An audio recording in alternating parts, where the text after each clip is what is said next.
Tired of wrestling with your keyboard trying to navigate the Autobahn?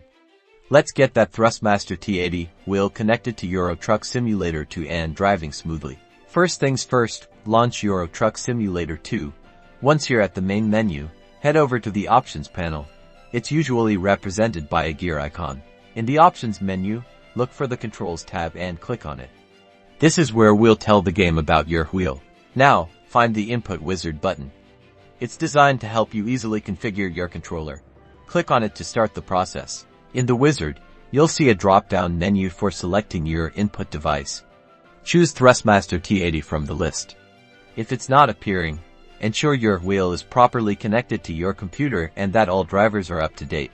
Now, double-check that the steering axis is correctly assigned to your wheel. It should automatically detect your wheel's rotation. If not, manually assign the steering axis by selecting it and turning your wheel. Next, map your buttons. Assign common in-game actions like indicators, lights, and windshield wipers to the buttons on your T80. This makes driving much more intuitive. That's it, hit apply, get behind the wheel, and experience Euro Truck Simulator 2 like never before. Enjoy your newly enhanced driving experience.